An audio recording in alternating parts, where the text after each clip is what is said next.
Com você apenas a última parte ali, quando o Senhor fala, diz assim: veio a palavra do Senhor dizendo, e ele diz o seguinte: que fazes aqui, Elias? É uma interrogativa, uma pergunta. Deus se aproxima, se apresenta, Deus, o Criador dos céus e da terra, se apresenta a um homem e faz uma indagativa, uma indagação, o pergunta: que fazes aqui, Elias? Que fazes aqui, Elias? Eu queria substituir o nome Elias pelo seu nome. Então a gente vai ler juntos, e você no lugar de Elias vai colocar o seu nome. Vamos lá? 1, 2, 3. Que fazes aqui? Mais uma vez. Que fazes aqui? Eu não entendi o seu nome. Que fazes aqui?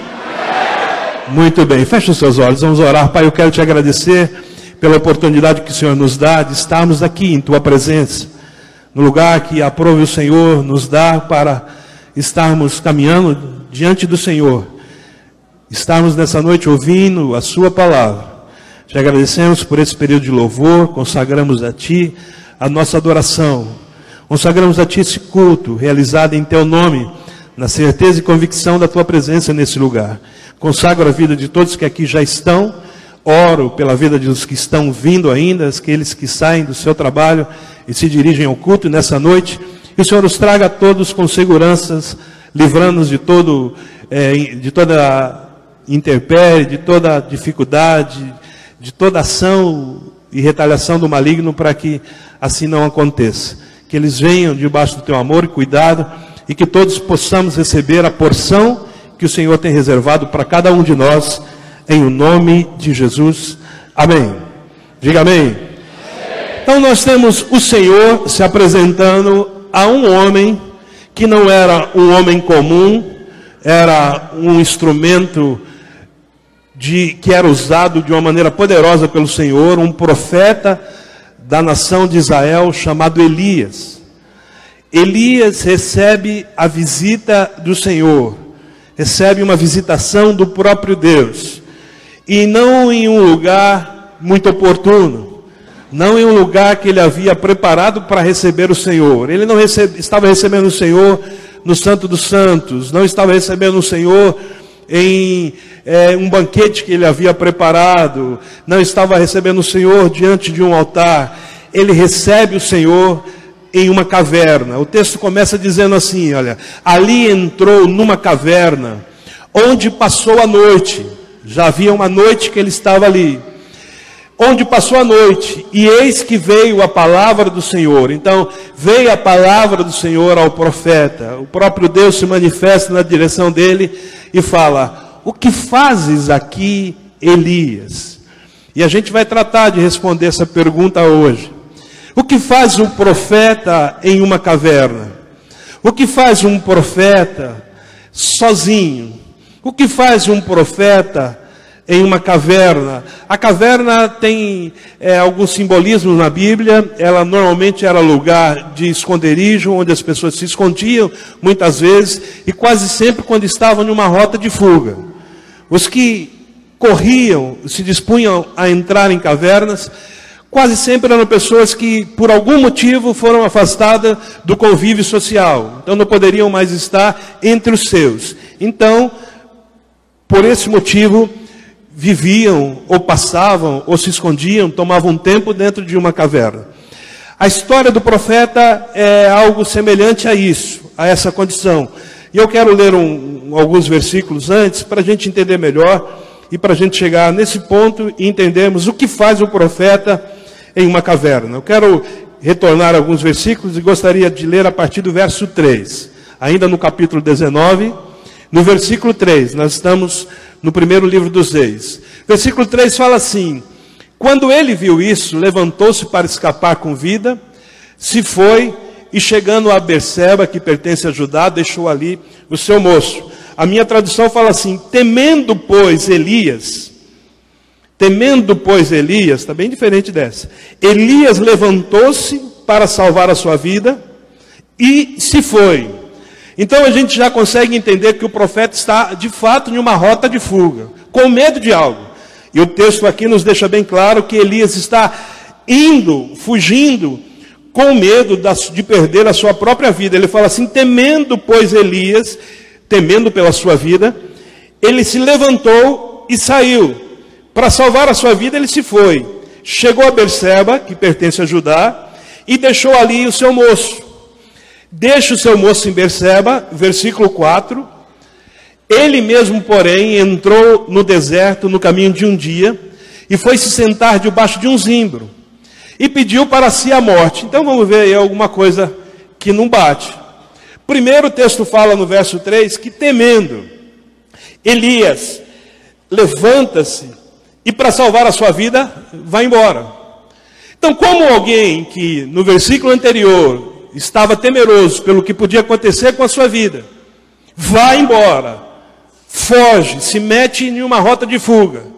Como alguém que foge, temendo perder a sua vida, deixa o seu moço em Berseba, segue viagem, porque ele sabia que o problema era com ele, segue em frente, e aí, depois de caminhar por um dia no deserto, se senta debaixo de um zimbro e pede a sua própria morte. Senta-se debaixo de um zimbro e diz: eu queria mesmo era morrer. Se queria morrer, por que não ficou lá onde estava? Então, para quem não conhece essa história, fala de Elias. Esses momentos são os momentos seguintes. Há uma parte da história da vida desse profeta que ele desafia ao rei de Israel. Quem reinava sobre Israel era Acabe, um rei que se perdeu, rei de Jezabel, uma mulher terrível. Você vai conhecer pessoas com muitos nomes bíblicos, mas dificilmente você vai conhecer alguém que se chame Jezabel. Você vai conhecer Filipe, Isaías, Elias, Eliseu, né? Até Abacuque você vai encontrar. Mas Jezabel, eu acho que vai ser bem difícil. Jezabel era uma mulher terrível, que perverteu o rei, o reinado. Fez com que o rei trouxesse para Israel muitos outros deuses. E foram constituídos muitos profetas para adorar esses deuses, entre eles Baal. Só Baal tinha 450 profetas que o servia. Tinha um outro também, Aserá. Só Aserá tinha 400 profetas. Então, o reino estava corrompido a partir do próprio rei, que instituiu deuses pagãos sobre a nação. Uma nação que já havia tido histórias tão lindas com Deus, se corrompe, se perde pela influência de um rei. Elias se levanta como um profeta do Senhor, indignado com aquela situação. Os profetas como ele, profetas do Deus Altíssimo, do Deus vivo, profetas de Adonai, todos eles tinham sido assassinados. Restava Elias. E Elias então se propõe, ele diz: vamos orar e vamos ver qual Deus manda fogo. E só o Deus de Elias manda fogo. E por fim, esses profetas de Baal são todos eles mortos. Quando Acabe conta a sua esposa o que Elias fez, a esposa de Acabe, a esposa do rei, a tal de Jezabel, a mulher fica ainda mais endemoniada e promete acabar com a vida de Elias. E aí Elias foge.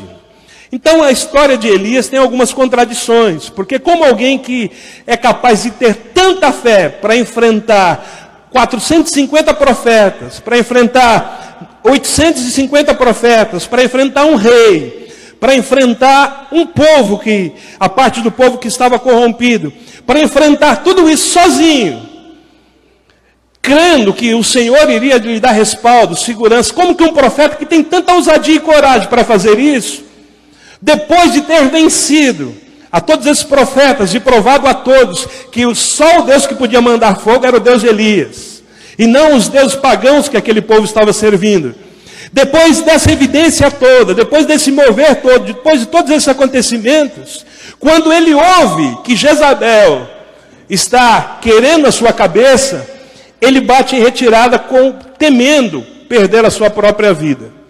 Então é mais ou menos assim. Eu vou trazendo uma linguagem mais para os dias de hoje, porque às vezes a gente quer uma linguagem bíblica e muita gente não entende. Então vou trazer para uma linguagem do dia de hoje para você entender, tentando aí explicar melhor o que estava acontecendo. Imagina que um bom palmeirense, aliás, como são todos os palmeirenses, bons.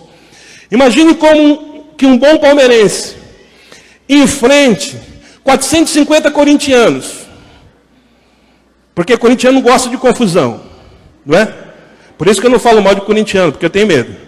Mas só contando a história para vocês. Então, é a história, não sou eu que estou dizendo. Então, imagine que esse palmeirense bom enfrenta 450 corintianos que não valiam nada, que arrumaram confusão, e ele acaba com esses 450 corintianos sozinho. E aí sai, com a alegria de ter vencido os 450 corintianos, e encontra uma moça São Paulina, que o ameaça e fala, vou acabar com você. E ele sai correndo. A história é mais ou menos assim, para você entender, dentro de uma linguagem mais atual. Camarada enfrenta 450 corintianos, tudo mano, é nós mano, Zona Sul, mano, enfrenta todo mundo e foge depois de uma moçoila São Paulina. É mais ou menos isso, deu para entender aí, mais ou menos a comparação? Agora Elias enfrenta 450 profetas, enfrenta um rei, enfrenta um povo pagão, toda uma estrutura corrompida, e evidencia que o Deus que ele serve é o Deus Todo-Poderoso, é o Deus forte nas batalhas, é o Deus de Israel, é o Deus do seu povo, é o Deus que livrou o seu povo das mãos dos egípcios, é o Deus que fez com que o seu povo atravessasse o Mar Vermelho, atravessasse o Jordão, que tomasse posse da terra, essa terra onde eles estavam agora. É o Deus de tantas histórias, da história do maná, do suprimento, do cuidado, da provisão, da prosperidade. Esse é o Deus libertador, o Deus poderoso. É esse Deus, o Deus que mandou fogo. É esse Deus. Então Elias, de um momento que poderia sair fortalecido, parece-me que quando ele ouve aquela história, olha, Jezabel quer a sua cabeça, ela colocou a sua cabeça a prêmio. Nesse momento parece que aquele homem tão forte, tão grande, tão cheio de fé, murcha. Parece que aquele homem tão decidido, parece que aquele homem tão convicto, parece que tudo zera. E ele, no versículo 3 que nós lemos, temendo, pois Elias se levantou para salvar a sua vida, se foi. Passou por Berseba, deixou o seu moço e seguiu por caminho de um dia pelo deserto. Deita-se debaixo de um zimbro, senta-se debaixo de um zimbro e pede a sua morte. Observe as contradições. Como alguém que vence tudo isso, tem medo de uma mulher. O que significa que essa mulher de fato era terrível. Não é? Essa mulher era a mulher endemoniada. A mulher perigosa. E ele teve medo, temeu e fugiu. Fugiu para poupar a sua vida. Mas depois de caminhar em um dia pelo deserto, ele pede a morte. Se você quer a morte, por que você não ficou em Israel? Se você quer a morte, por que você não ficou onde estava? Por que você fugiu para Berseba? Por que você já está caminhando por um dia no deserto? Imagine o tamanho do medo. Caminhar por um dia no deserto, sozinho, solitário. Se você queria de fato morrer, por que você não ficou lá? Algumas contradições que a gente encontra aqui na história de Elias, muitas vezes são as contradições que a gente encontra na vida da gente. Eu vejo essas contradições acontecendo semana após semana, mês após mês, ano após ano, com muita gente na igreja. Com muitas pessoas que construíram um testemunho tremendo e depois se deixaram abater por um demônio tão pequeno, por uma situação tão pequena. Pessoas que construíram uma história, que construíram um projeto, pessoas que ganharam nome, Deus exaltou seu nome através da vida dessa pessoa, pelos testemunhos que ela adquiriu. Pessoas que tiveram o livramento da morte, que saíram das garras do inferno. Pessoas que tiveram restauração da sua família. Pessoas que tiveram restauração da sua vida, do seu casamento, da sua vida pessoal, da sua vida profissional. Pessoas que deixaram drogas, pessoas que deixaram prostituição, pessoas que deixaram amante, pessoas que deixaram miséria, ruína, pobreza, pessoas que tiveram a sua história mudada. E de um momento para o outro se veem fracas, querendo, eu queria morrer. Como essas coisas não são possíveis? Como uma coisa dessa pode nos acontecer? Qual tipo de arma que o diabo usa, que tipo de equipamento ele tem que é capaz de nos fazer esquecer o que Deus nos fez ontem. É impressionante como as pessoas, na segunda-feira, já se esqueceram o que Deus fez no domingo. É impressionante como algumas pessoas se esquecem de um dia para o outro a história que foi construída através do cuidado de Deus consigo, a ponto de querer a própria morte. Eu penso que a jornada cristã é olhar para frente, porque a nossa salvação está para frente. Caminhe para o alvo. O meu alvo é Cristo. Nós estamos caminhando para um dia nos encontrarmos com Ele. É para frente que se anda, é para frente que se marcha. Mas, irmãos, eu sei que as nossas referências, os pontos que a gente pode ligar, não são com o futuro, porque o futuro ainda não foi constituído. As referências e os pontos que a gente pode ligar da nossa vida no hoje, são pontos que são ligados com aquilo que a gente viveu no ontem, no passado. Nós não podemos olhar para o passado, porque você pode ter interpretação bíblica, não se deve olhar atrás como a mulher de Jó. A gente não deve olhar atrás com saudosismo. Nós não podemos olhar para trás querendo apreciar o passado, querendo ter prazer no passado e alegrias no passado. Você não pode olhar para o tempo que você estava perdido nas drogas, na prostituição, olhar para aquele passado com um olhar de saudade, de vontade de viver aquilo de novo. Esse passado não nos pertence mais, agora tudo se fez novo. Mas o fato é que existe um passado de ontem, de anteontem, depois da nossa conversão, de tudo que Deus fez. E também existe um passado desgraçado que nos mostra de onde Deus nos tirou. Hoje a gente consegue olhar para o passado e ver de onde Deus nos tirou. Você está entendendo? Mexe com seu irmão e pergunta, você está entendendo? Que arma é essa? Que Satanás tem, que parece que ele dá o tiro, o laser. E aí a gente é atingido com esse tiro. E a gente se esquece do que Deus fez. E aí a gente se depara com um problema que é muito menor do que os grandes problemas que nós já enfrentamos. E a gente não consegue crer que Deus pode mais uma vez nos fazer vencedor como Ele nos fez no passado. Tem um hino antigo, a gente não canta muito aqui, pastor Carlos está aqui, depois eu apresentá-lo. Conta as bênçãos, conta quantas são, não é isso? A gente não canta. A gente precisa aprender a contar as bênçãos. Conta quantas são recebidas das divinas mãos. Conta o que Deus fez na sua vida, se é que podes. Deus chamou Abraão em Gênesis 15. Quantas estrelas, se é que podes? E hoje eu te chamo, quantas bênçãos, se é que podes? Veja tudo quanto Deus já fez por sua vida, meu irmão. E levanta essa cabeça e creia que esse Deus pode fazer muito mais. Forte essa aplauso a Ele.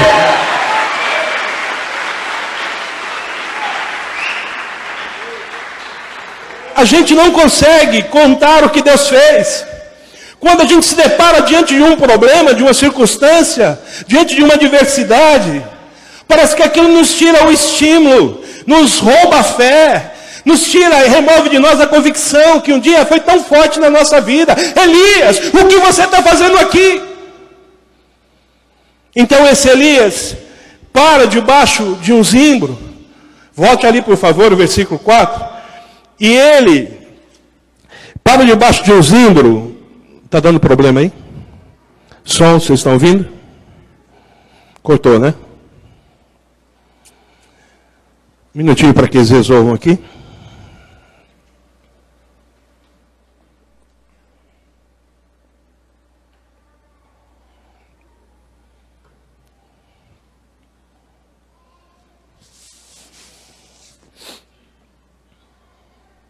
Som. Estão ouvindo? Voltou? Lá atrás não.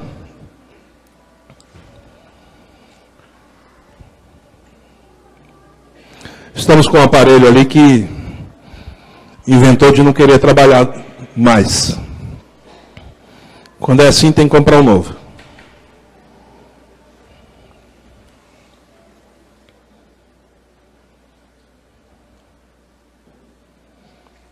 Som. Se não dá, põe as caixas rapidinho para frente. Aí o som só fica no retorno. Então a gente vira essas caixas aqui para vocês, para ajudar a suprir. Júnior, vê se aumenta um pouquinho aquela lá, talvez. Som, dá para ouvir aí atrás agora? Dá para ouvir? Melhorou? Então a gente vai assim para você não ficar sem som aí. Então, versículo 4. Aí ele entra pelo deserto, caminha e fala, eu quero morrer. Como você quer morrer? Que história é essa? Eu quero seguir com você porque o tempo é curto hoje. Então ele se deita debaixo do zimbro, pede a morte, dizendo, já basta, Senhor. Toma agora a minha vida, pois não sou melhor do que os meus pais. E quem está dizendo que é? Esse negócio de comparação também é um tanto quanto complicado. Cuidado para não entrar nesses níveis de comparação, nessa chateação de ficar comparando a sua vida com a vida de outro. Saiba que você é indivíduo. Indivíduo é um. A digital, a impressão digital que você tem, só você tem.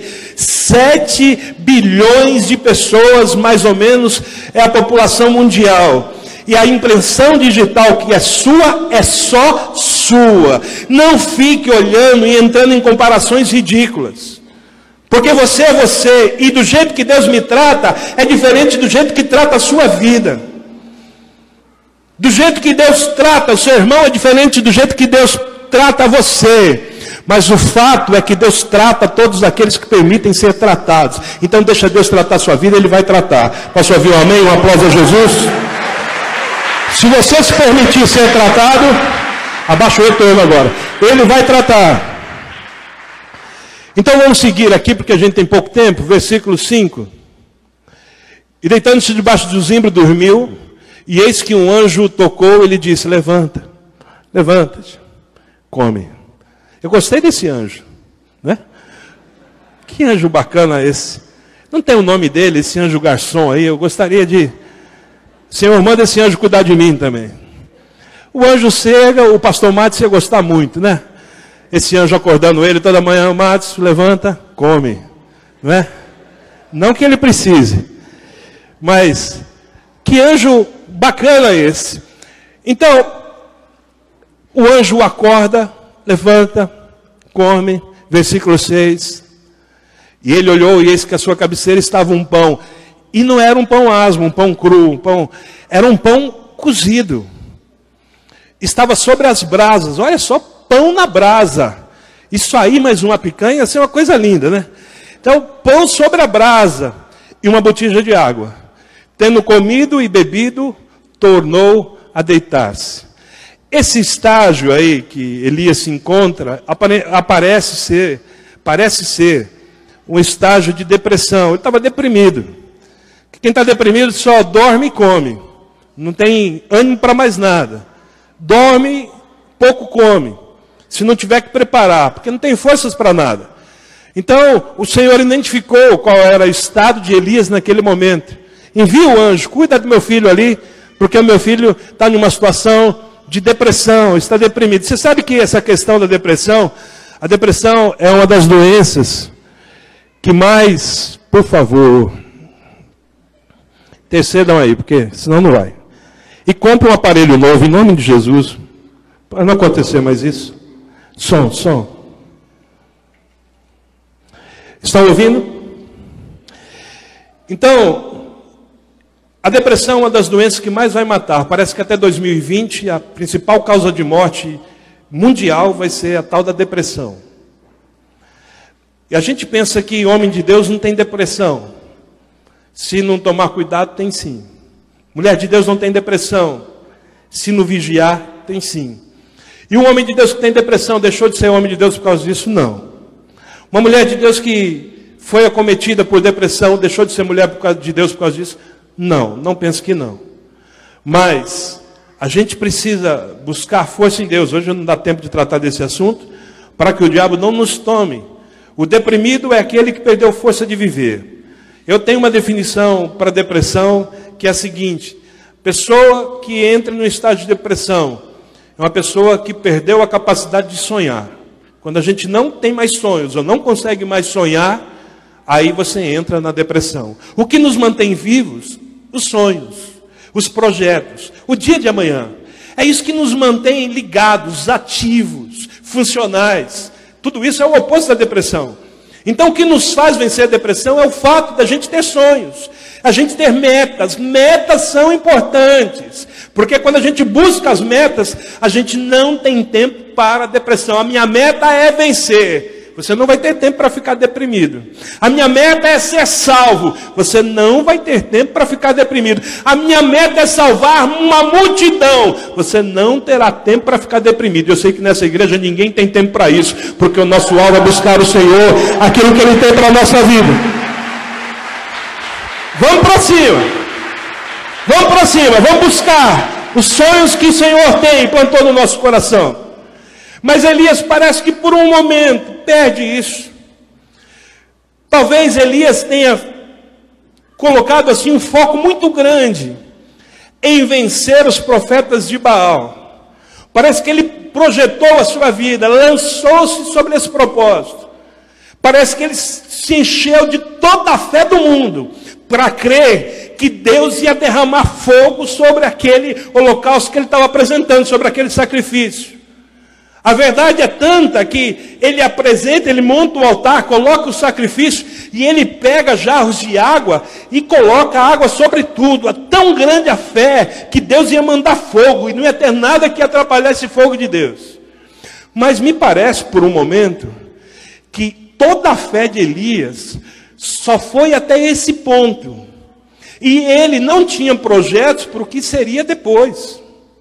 Me parece que a visão de Elias, ela se limitou a se estruturar, se capacitar para alcançar esse sonho, o sonho de ver os profetas de Baal envergonhados, e destruídos, aniquilados. Ponto. Elias não pensou no dia de amanhã. Por isso que projetos bem estabelecidos e claros, eles são projetos para longo prazo. A gente não pode ter projetos apenas para domingo. Eu não posso ter projetos para o que vai ser minha vida até domingo, para o que vai ser minha vida até o mês de agosto, o que vai ser minha vida só no ano de 2016. Eu preciso de projetos para longo prazo. Os projetos que a gente precisa edificar, planejar, estruturar, são os projetos até a vinda de Jesus. A gente não sabe quando é, pode ser amanhã, mas pode ser daqui a 30 anos. Então a gente precisa ter projetos claros nesse sentido. Porque se der certo ou se der errado, eu tenho a continuidade.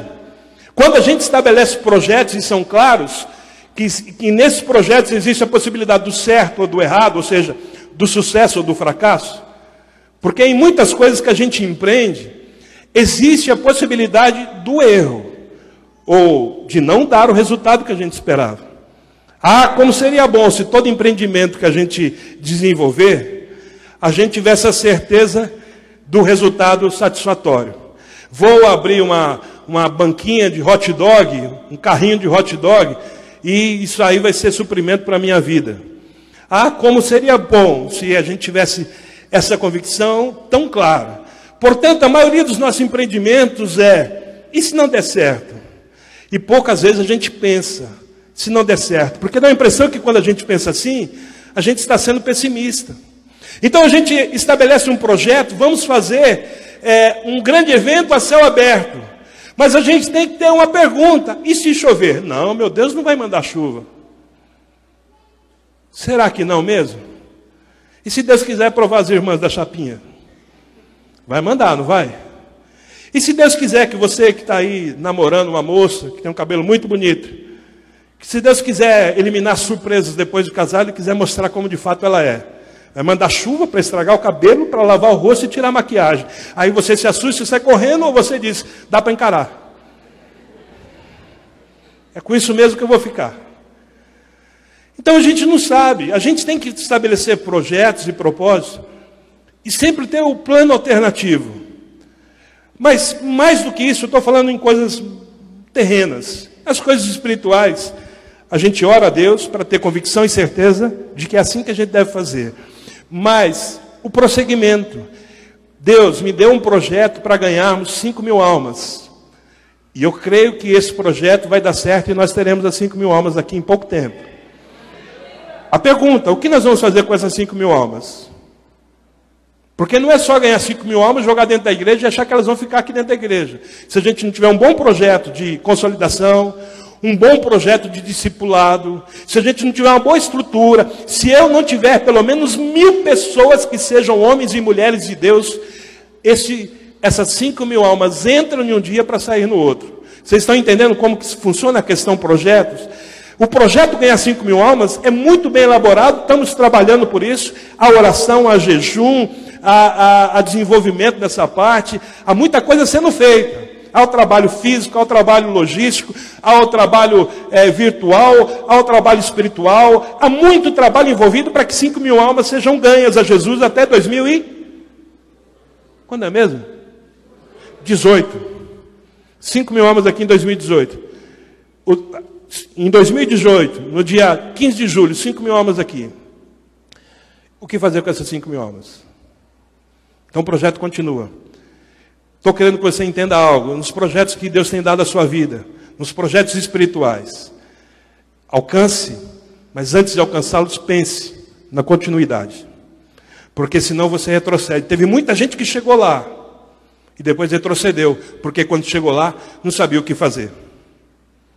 Chegou lá, não sabia o que fazer. Havia um comercial de 2 jovens escalando uma montanha muito grande. E eles escalaram, suaram, sofreram, chegaram no alto da montanha, todo feliz, uhul, uhul. E o outro falou, chegamos, uhul, uhul. Deram os 4 uhul. Aí um olhou para o outro, vamos descer? É só isso. É só isso. Então a gente precisa estabelecer projetos que tenham um alvo e que tenham depois do alvo. O meu alvo é acabar com os profetas de Acabe, ou melhor, de Jezabel. O meu alvo é acabar com os profetas de Baal, de Aserá. O meu alvo é esse. E depois que eu acabar, o que vai acontecer? Porque é óbvio que se eu acabar com esses profetas, e eu vou acabar, essa mulher virá e vai requerer a minha cabeça como prêmio. O que eu vou fazer? Parece que Elias não estabeleceu um projeto muito lógico em relação a isso. Então ele vence o que tem que vencer e foge. Como um vencedor foge. Como alguém que vence tudo isso foge. Como alguém que vence tudo isso se deprime. Como alguém que viveu o que você já viveu, se deprime ainda. Como alguém que já recebeu os milagres que você já recebeu, ainda fica se questionando. Como alguém que já viu tanta graça de Deus sendo derramada sobre a sua vida, aqui mesmo, nesse lugar, fica se questionando, eu não sei o que Deus tem para a minha vida. Acorda, meu irmão, e permita-se que o sonho de Deus tome a sua vida. Permita-se que a disposição de Deus em te abençoar seja válida para alguma coisa. Acorda, meu irmão, usufrui da graça enquanto ela há. Enche-se do Espírito Santo enquanto ele está aqui e deixa que ele faça a obra através da sua vida. Se você é crente, entenda isso, receba no seu espírito em nome de Jesus e acorda desse espírito de morte.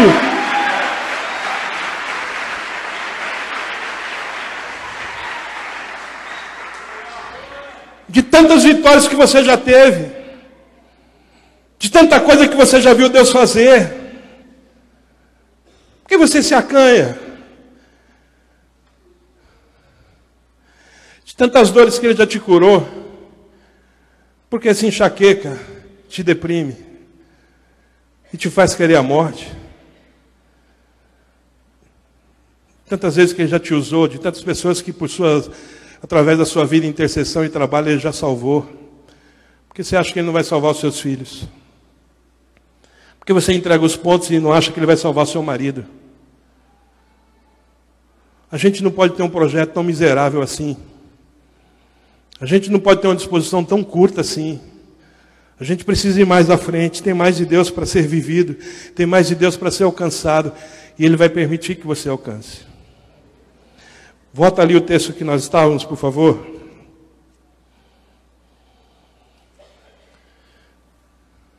Então ele comeu esse pão assado que o anjo fez e voltou a deitar-se. Versículo 7.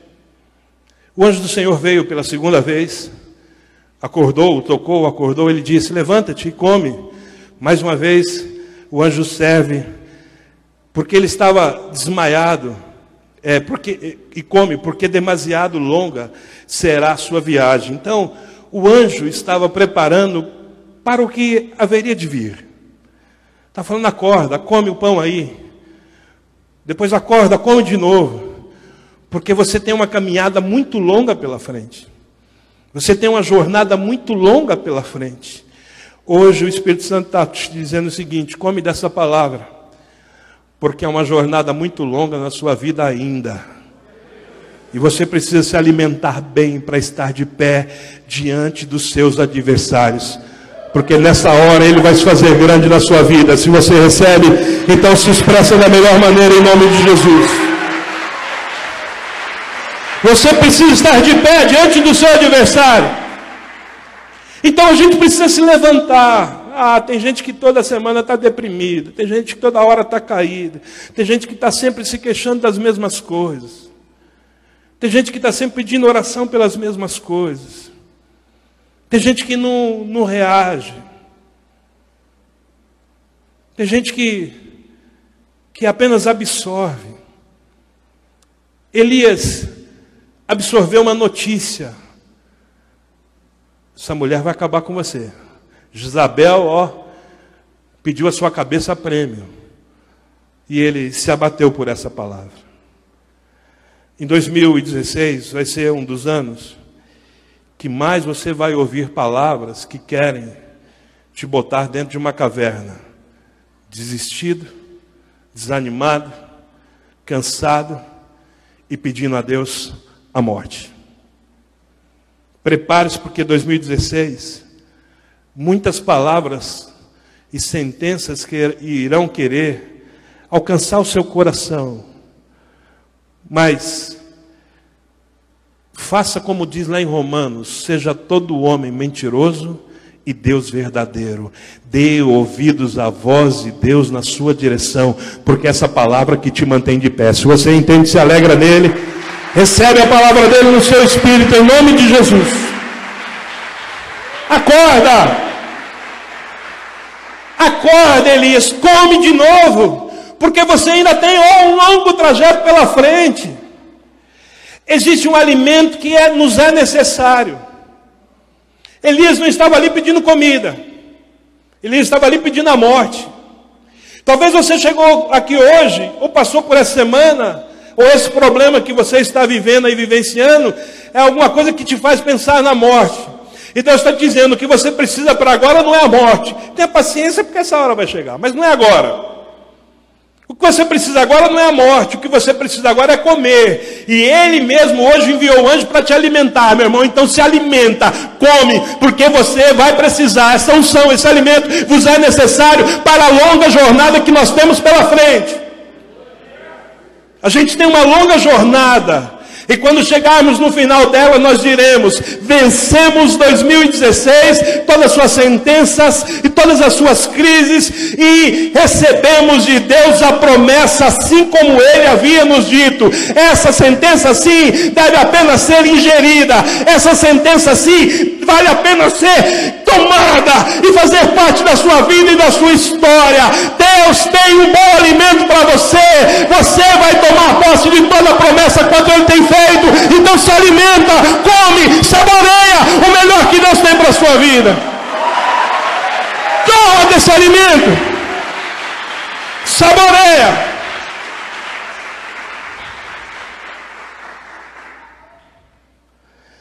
Elias come. Versículo 8.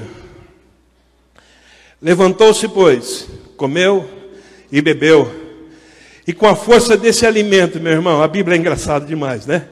Com a força desse alimento, caminhou 40 dias e 40 noites. Com a força desse alimento, 40 dias e 40 noites. Eu queria encontrar esse anjo para perguntar o que foi que ele deu para Elias. Eu não sei se foi um baião de 2, uma buchada de bode, um cuscuz com jabá. Que alimento é esse? Porque tem os alimentos que a gente come e a gente fica sem comer mais um dia, 2 dias, porque estou cheio, aquele negócio, aquela buchada, eita coisa forte. Comeu a suando. Agora, 40 dias e 40 noites. Eu quero te dizer, esse é o poder que tem o alimento que o Senhor está entregando hoje aí através desse anjo, servindo você e dizendo, olha, come desse alimento, porque a sua jornada será demasiada, mas no final você vai receber e herdar todas as promessas que eu tenho feito a você. Se alegra, toma posse, saboreia, come mesmo. 40 dias e 40 noites. E aí ele foi até Horebe. Horebe é conhecido como Monte de Deus. Horebe foi onde Deus se encontrou com Moisés. Falou com Moisés. Vamos seguir para o versículo 9. Ali ele entrou numa caverna, o versículo que nós lemos no início, onde ele passou a noite. E aí então veio a palavra do Senhor e lhe disse, o que você faz aqui, Elias? E aí a gente chega ao ponto da nossa vida. Olha todo o seu passado, toda a sua história. Quanto tempo você está aí nessa jornada, servindo ao Senhor? Quanto tempo você está aí nessa jornada, sendo um instrumento de Deus, lá na célula? Aquelas pessoas que te buscam, que te pedem conselho, que te pedem oração. Quantas pessoas você já ajudou? O quanto Deus já fez através da sua vida, na vida de outros? O quanto Deus já fez na sua vida, na sua casa, na sua família? O grande problema do ser humano é que o ser humano deixa de olhar para o que foi feito, para olhar apenas para o que ainda não foi feito.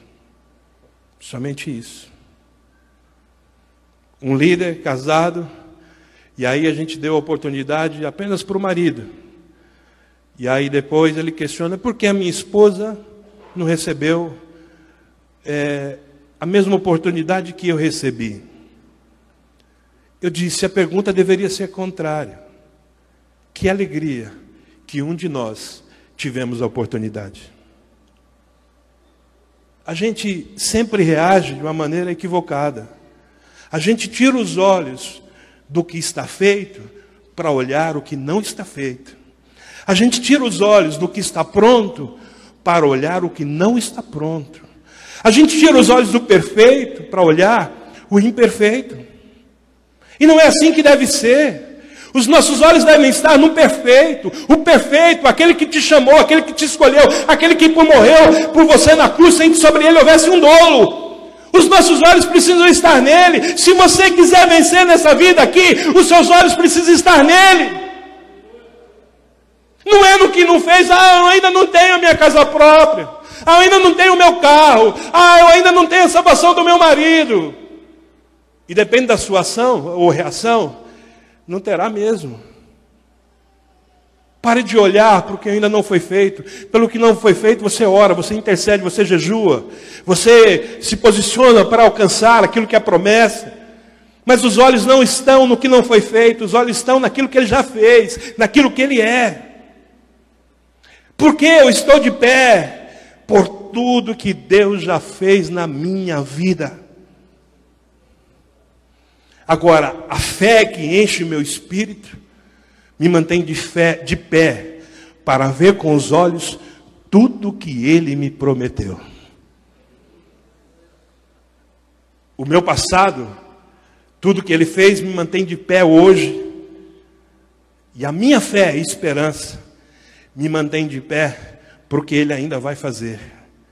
O dia que nós entrarmos na Nova Jerusalém e colocarmos as mãos no puxador da porta que tem o nosso nome, daquela casa linda e rica que há 2000 anos Ele foi nos preparar. Depois de ter recebido dele um abraço forte, onde Ele disse, entre, filho amado, para o gozo eterno. Essa casa é sua, foi preparada para você. Entra e habita aí por longos e longos e longos e longos anos.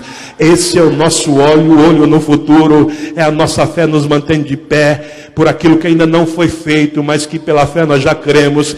Já está pronto em nome de Jesus. E eu vou pisar os pés nessa mansão celestial. E você também vai comigo em nome de Jesus. Se isso é verdadeiro, se alegre e toma posse nele. Não é o que Ele ainda não fez. Porque isso vai gerando em nós uma cobrança excessiva. A gente fica colocando Deus na parede. Senhor, você tem que fazer. Não é assim que as coisas funcionam. Eu penso que o princípio correto é gratidão. Viver hoje agradecido. Se você chegou ontem, já agradeça, porque Ele te deu hoje. Agora, se você tem história, agradeça mais ainda por esse memorial, por essa história toda. Por tudo que você já viveu.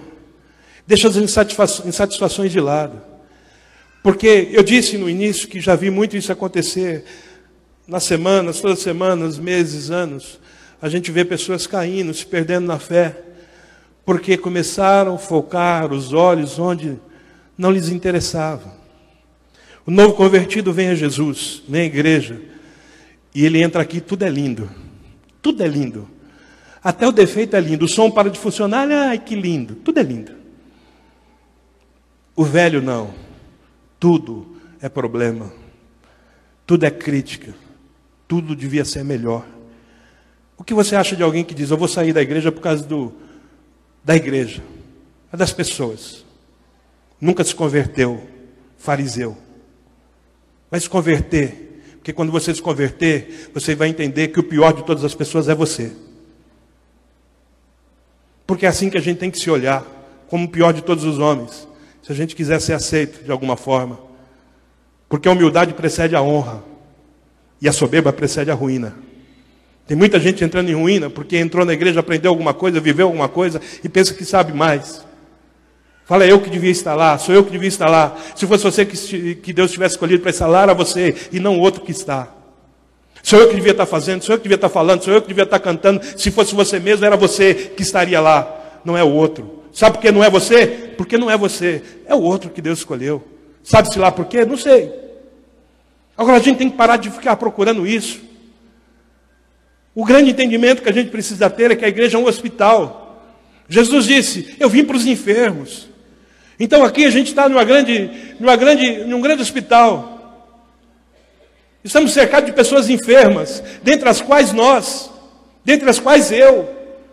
Estamos aqui todos enfermos, doentes, e recebendo do bálsamo de Gileade, recebendo da graça de um Deus tão poderoso que olha e fala, Ele precisa da minha ajuda, eu vim para Ele.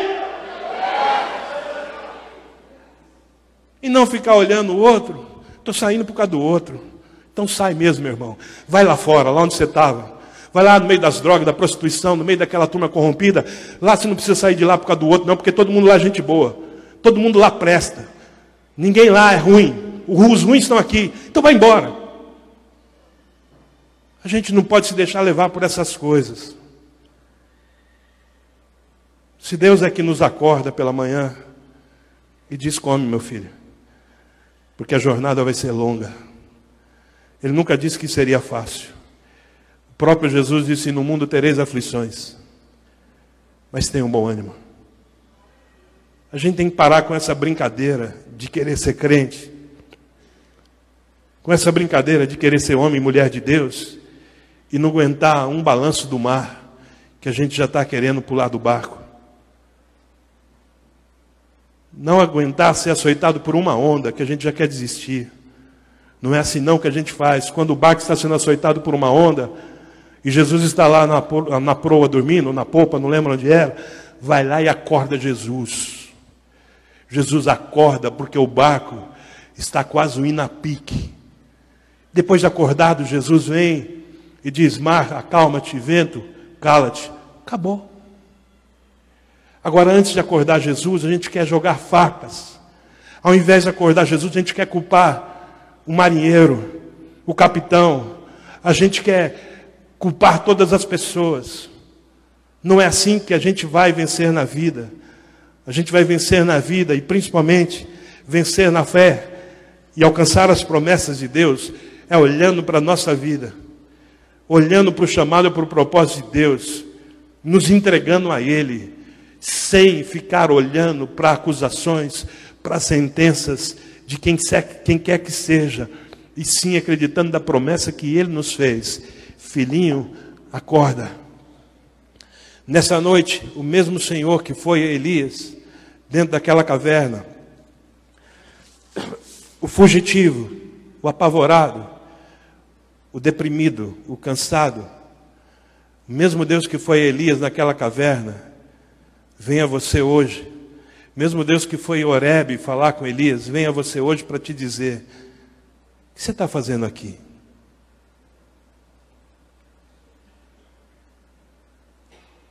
Chegou a hora de acordarmos e tomarmos posse de toda a vitória que o Senhor tem na nossa direção.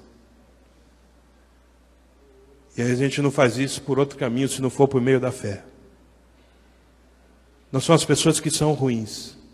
Sou eu que fui incapaz até agora de bater de maneira correta.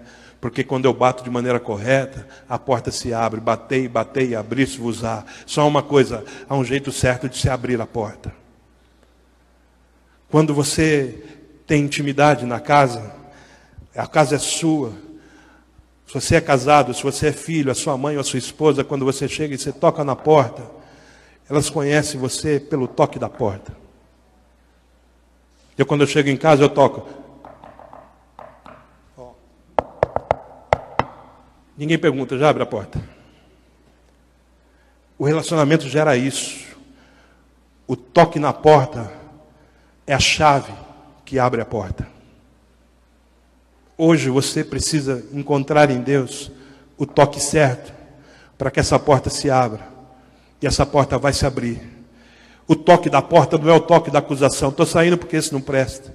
Estou saindo porque aquele não presta. Estou saindo porque aqui tem defeito. Esse não é o toque certo. O toque certo é reconhecer quem eu sou. De todos esses eu sou o pior. De todos esses eu sou o mais enfermo. De todos esses sou o que mais precisa da sua graça. Onde abundou o pecado, superabundou a graça de Deus.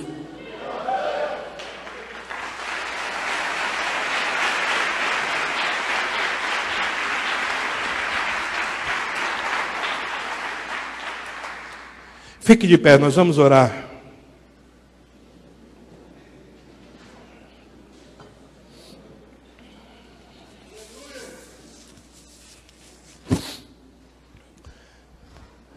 O alimento concedeu a Elias a capacidade de seguir por aquele deserto por mais 40 dias, sem ter fome e sem ter sede. Olha só que impressionante isso. 40 dias no deserto sem ter fome, sem ter sede. Me lembro de um povo que caminhou 400 anos por um deserto e foi suprido. Elias foi suprido antes de sair para o deserto. 40 dias e 40 noites. Me lembro de Jesus 40 dias no deserto. 40 dias sem comer e sem beber. Mas a Elias foi dado pão e água. Porque diferente de Jesus, a gente precisa de pão e água. A cidade de Belém, o nome Belém, significa padaria, casa do pão. Jesus veio de Belém. Por isso Jesus disse: eu sou o pão que desceu do céu. O pão que nasceu em Belém. O pão feito pelas mãos de Deus. E ele disse que esse pão ele repartiu entre nós e nos alimentou para que a gente tenha forças para seguir por no mínimo 40 dias. É por isso que a gente faz a ceia a cada 30 dias. A gente precisa desse pão. Aí Elias também recebeu daquele anjo água e bebeu água. E por 40 dias ele caminhou pelo deserto. Jesus se apresenta a uma samaritana junto ao poço de Jacó e diz assim: se você beber da água que eu te der, você jamais terá sede. O pão nos alimenta para a vida eterna. Mas de 40 em 40 dias, de 30 em 30 dias, a gente reassume esse propósito. A água sacia nossa sede, mais do que sacia. A Bíblia fala que quando somos cheios do Espírito Santo, do nosso interior fluem rios como água viva. Pão e água foi o que Deus deu a Elias. Que alimento que nos mantém de pé? Pão e água. É vida de Deus, vida de Jesus e unção do Espírito Santo. Não pense que você vai longe, porque uma pessoa diz: eu estou saindo porque todo mundo não, aqui ninguém presta. Você não tem vida com Deus, e você não tem intimidade com o Espírito Santo. Por isso tudo é tão ruim, por isso tudo é tão amargo, por isso tudo é defeito. Quando a gente está bem, tudo é lindo. Quando a gente está apaixonado, tudo é lindo. Oh, como ela caminha bonita, que linda. Não é assim? Outro dia, uma moça namorada, o rapaz dormindo no sofá da sua casa depois do almoço com a família, deu uma roncadinha, roncou um pouco. Ela olhou para ele: mãe, vem ver, olha como ele ronca, tão lindo. Para quem está apaixonado é assim. Mas para quem não, tudo é problema. Você precisa de vida de Deus, comunhão com o Espírito Santo. Eu sou o pão vivo que desceu do céu.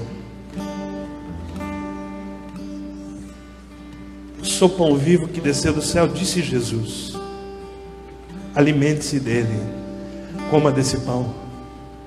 O pão vivo, o pão que foi partido entre nós. Beba dessa água, Espírito Santo. Necessário vos é nascer da água e do Espírito. É por isso que as pessoas fraquejam nos dias de hoje. Não conseguem mais cruzar um deserto. Caem no meio do deserto e morrem. De quem é a culpa? A culpa é do pastor, a culpa é do líder, a culpa é do diácono, a culpa é do menino do estacionamento, a culpa é do pessoal do louvor. Todos são culpados e nunca você. Quando eu estou na comunhão com o Espírito Santo, quando eu sou cheio da presença de Deus, eu sei, porque eu estou nesse deserto e não me queixo. O que eu sei também é que logo logo os 40 dias passam e eu chego na terra da promessa. Deus tem promessa na sua vida e nada vai te parar. Eu quero que você receba isso no seu espírito em nome de Jesus. Não perca a sua comunhão com Ele. Não deixe de se encher dele. Feche os seus olhos nessa atmosfera que temos aqui. Feche os seus olhos. Ora baixara rasuri ele baixire cantarabas. Ora na baixara rasuri como ora la basta. Oh, cantarabas. Oh, me cachere balabas. O pão e a água. Me cantarabas suri amarra. Ele te alimenta hoje. Ele coloca a mesa hoje. Acorda, porque você precisa se alimentar. O caminho é demasiado grande. Coma, beba, se alimente, coma, beba. Mais Espírito Santo, mais Espírito Santo. Vida de Deus. Eu sou o pão vivo que desceu do céu.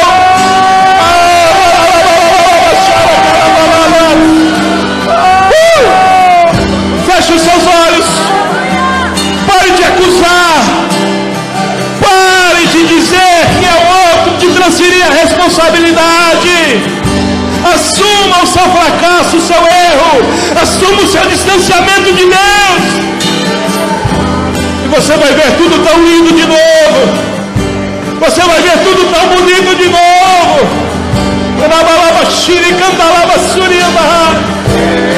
Coma! Acorda, coma! Acorda, beba! Acorda, eu tenho mais!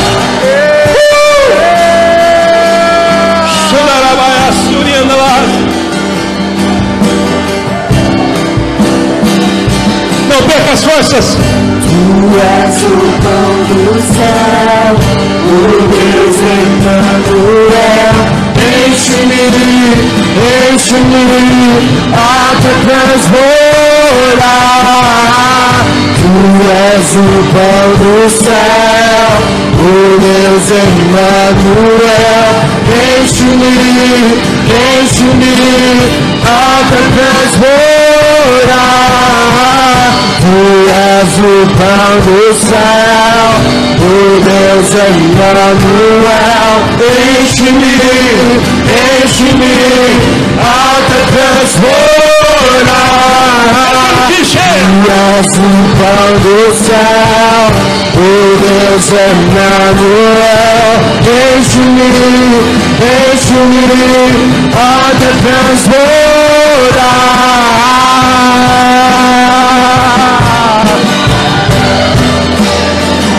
Come, enche-me, até transbordar. Cordeirinhas, veja aqui o pão, veja aqui, veja aqui, beba água, abre o seu coração nessa noite, porque as promessas que Ele tem continuam vivas, são fiéis e verdadeiras. Está naquele que prometeu o sim e o amém. Diga a Ele: enche-me, até transbordar. Tu és o pão do céu, diga! O Deus Emmanuel. Enche-me, até transbordar. Tu és o pão do céu, o Deus Emmanuel. Enche-me, até transbordar.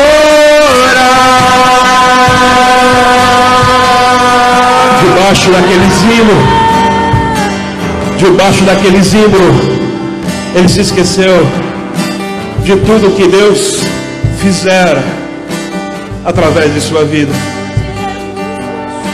Debaixo daquele zimbro, ele se esqueceu e só pensava em morrer.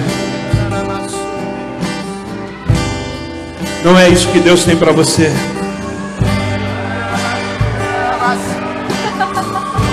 O Filho do Homem veio e disse: eu vim para que tenham vida, e vida em abundância. Hoje Ele quer restaurar sua vida. E essa sentença de morte, de falência, está destruída em nome de Jesus. A sentença de vida. E Ele quer restabelecer a vida aonde havia morte. Ele quer converter as vestes de pranto em vestes de alegria.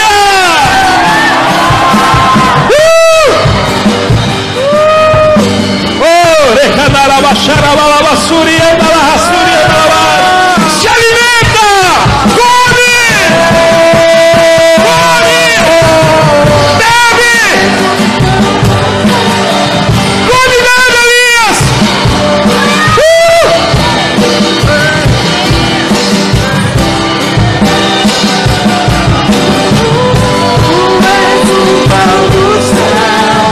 O Deus Emmanuel. Enche-me, até transbordar. Deixa Ele encher. Tu és o Pai. Deixa o Espírito Santo. O Deus Emmanuel. Enche-me, até transbordar. Tu és o pão do céu. O Deus Emmanuel. Enche-me, até porque esse aplauso ao Rei do...